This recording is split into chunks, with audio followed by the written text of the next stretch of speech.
Nous avons programmé cette rencontre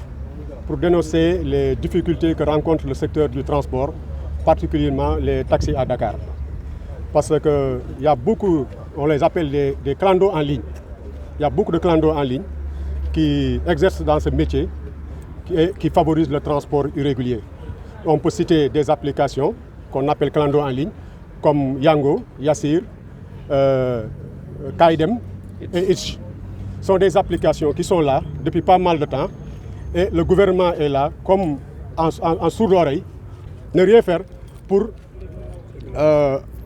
prendre les mesures nécessaires pour arrêter ce phénomène. Donc nous sommes ici aujourd'hui pour dénoncer, pour expliquer l'opinion nationale et internationale que ces clandos en ligne détruisent notre système de transport. Ils n'ont ni droit ni règles, donc on doit les arrêter immédiatement. Qu'est-ce que vous attendez du gouvernement? Bon, on attend que les services du gouvernement prennent les mesures nécessaires. Parce que les clandos en ligne, on ne peut pas les laisser émerger dans ce système, alors qu'il y a des taxis qui sont formels, qui respectent les droits, qui prennent des assurances à plus cher, qui font du droit de stationnement et d'autres choses. Donc, on demande l'État du Sénégal, le président de la République, ou même le Premier ministre, ou le ministre du Transport, de prendre les mesures nécessaires pour arrêter ce phénomène, parce que ça ne fait que détruire le système du transport à Dakar. Alors, d'après votre récente sortie, est-ce que le ministère ou l'État du Sénégal vous a appelé? Oui, on avait organisé une marche le 14 mars dernier, à la place de l'Obélix, pour dénoncer ce même phénomène. Alors nous avons rencontré le directeur des transports terrestres. Il nous avait expliqué qu'il n'était pas au courant que ces applications enrôlent les particuliers. Donc on les a donné des preuves formelles pour montrer que ce sont des clandos en ligne. Mais jusqu'à présent, il n'y a aucune mesure qui a été prise pour arrêter ce phénomène. Donc c'est comme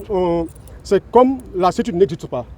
La DETER aussi n'existe pas ici au Sénégal. Parce que c'est eux qui devaient réguler le système du transport à Dakar. Mais jusqu'à présent, il n'y a aucune mesure qui a été prise pour arrêter ce phénomène. Donc nous donnons rendez-vous à tous nos camarades, les taximans, les chauffeurs professionnels, les acteurs du transport. Une sitting qu'on doit organiser le vendredi prochain à la porte de la CETUD pour dénoncer ce phénomène. Vous n'êtes pas prêt pour lâcher l'affaire? Non, on ne fait que commencer. On ne fait que commencer. Dans les semaines à venir, si rien n'est fait, on va dur sur le ton et on va essayer de prendre nous aussi notre mesure. Il y a des services d'État qui devaient prendre les mesures nécessaires. Mais on voit qu'il n'y a aucune mesure qui a été prise. Donc on pense qu'il y a une soupçon, il y a un phénomène de, je ne sais pas, corruption qui est en bas, qu'on ne nous dit pas. Donc on est prêt à aller au-delà pour pousser les autorités à prendre les mesures qu'ils doivent prendre pour arrêter ce phénomène. Est-ce qu'aujourd'hui, vous, en tant que conducteur de taxi, vous avez essayé de prendre les devants pour vous mettre dans le temps du digital, comme créer des applications et consorts? Oui, nous savons que le système de transport, il y a le phénomène de la digitalisation. Le regroupement des taxis urbaines du Sénégal a créé leur propre application depuis pendant 3 ans. Mais tu sais, les applications demandent beaucoup de moyens. Donc nous avons préparé notre application, depuis 3 ans il est en ligne, mais faute de moyens, on ne peut pas émerger comme les autres. Mais il y a d'autres applications qui sont des multinationales. Yango et leur maison mère c'est Yandex en Europe. C'est un multinational. On ne peut pas concurrencer quelqu'un qui a des milliards alors que nous sommes là, nos autorités ne nous soutiennent pas. Donc on demande tout simplement que l'État du Sénégal puisse prendre les mesures nécessaires pour arrêter ces clandos en ligne, pour laisser le transport formel émerger ici au Sénégal. Ils vont nous suivre certainement, parce que les Sénégalais aiment ce qui est de droit, ce qui est formel.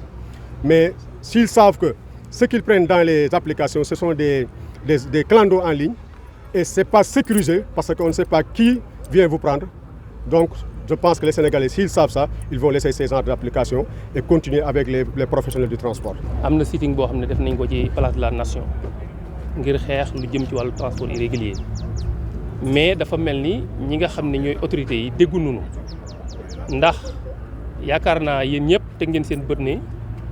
transport irrégulier dafa gën a jéggi dayoo surtout nag moment bii nga xam ne li ñuy wax clando en ligne dafa développé bu baax a baax li may tuddee clando en ligne nag mooy ñuy tuddee ay application nga xam ne tey ñu ngi exploité jël ay particuliers di leen dugal ci biir application yi di leen jox clients yi taxi yi mu nekk loo xam ne nag dénoncé nañ ko une fois tey jii ñu ngi taxawaat fii pour dénoncer waat li ñu leen di xamal nag mooy démb déposé nañ déclaration de sitting pour def suñu toogaayu ñaxtu fële ci buntu CETUD maanaam service de mine bu ànd incha allahu rabbi ngir mu nekk suñ beneen plan d'action boo xam ne war nañ ko def ndax jafe-jafe la boo xam ne liñ ci jaaxal mooy noppi gi nga xam ne nii gouvernement bi noppi ci loolu nag mënutuñ toog ñun di seetaan lii nga xam ne suñu métier la ñu ne transport kat dañ ko séddale ku ci nekk am na la war a def ñun ñu choisir ne ay taximan la ñu war a doon jaar fi ñu war a jaar ba am suñuy papier def transport mu am ñeneen ñoo xam ne dañ ne wéyee ànd nañu ak nouvelle technologie bëgg a ñëw jalgati règlement bi nga xam ne moom la gouvernement bi teg yëpp di dugal ay particuliers ci secteur bi loolu lañ ne mënatuñ ko nangu tey mënatuñ ko nangu ëllëg moo tax incha allah vendredi fas nañu yéene def toogaanu ñaxtu ci buntu service de mine ci buntu CETUD pour wan gouvernement bi ne ko cellaaral gi muy def du dëgg du yoon te cellaaral googu ñun liñ ciy ragal mooy ñaar mooy benn mooy wàllu corruption deuxièmement aussi mooy ay calcul électoral te ñaar yooyu yëpp ñun am nañ ci pexe parce que bu dee wàllu corruption danañ ci dem ci yoon ba luñ ci yoon may nu jël bu dee affaire calcul électoral la ñen ñi calculer ci wàllu élection ak électorat ñun ñoo leen ëpp fuuf ñoo leen gën a responsable. monsieur Seck wax nga sànq ne gouvernement bi dañu cellaaral léegi lan ngeen di xaar ci ñoom tey. mais li ñuy xaar ci ñoom mooy ñu réguler secteur bi parce que secteur transport képp ku ciy dugg dafa am foo war a jaar pour mën a def transport mais ñi nga xam ne dugg nañ ci ak fu nu mën a jógee bu ñu jógee woon États-Unis fu ñu mën a jógee ñëw fi waruñu am seen complexe bàyyi leen naan non ñoo gën a yomb boo commandé nii d'accord ñun on est pour la modernité parce que taxawal nañ suñu ay plateforme mais ñoom dañuy ñëw pour di corrompre nit ñi pour di leen dugal ci ay plateforme te duñ def dara loolu jaxase dëkk bi am problème mu sécurité dëkk bi ñi investiroon ci transport nga xam ne nii loolu la ñuy fas yéene yore seen njaboot ñu ñëw rey leen ban dee. donc pareegoo leen pour bàyyi xeex bi. non duñ ko bàyyi parce que li ñu jaaxal mooy xam nga tey foo waxee gouvernement bi affaire BRT lay jël teg sa kanam loolu nag dafay nuru li ñuy wax l'arbre qui cache la forêt te forêt bi moom mi ngi fi ba tey mooy ñii nga xam ne mooy transport réel bi nga xam ne mooy taxi yi mooy njaganjaay yi mooy car rapide yi nga xam ne nii sénégalais actuellement ñi ëpp ci sénégalais ñi ëpp ci transport moo leen di dundal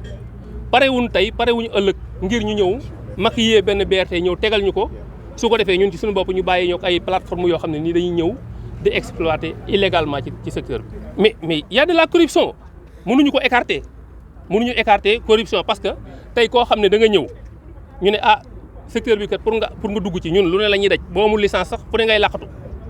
mais mu am ñoo xam ne ni ñëw nañ ne fàngaral di publicité ba ay société état di leen publicité te ñun leer yàlla ne ñoom amuñu benn autorisation pour def transport te ñoom xam nañ ne ñi ñuy exploité loolu amuñu autorisation pour def transport mais mën nañoo ragal ne am na corruption bu ne ci suuf am na ay dessous de table yoo xam ne waxuñu ko. ñooñu ngeen di dénoncé ndax mais ñi ni dénoncé xam ngeen leen application comme Yango comme It's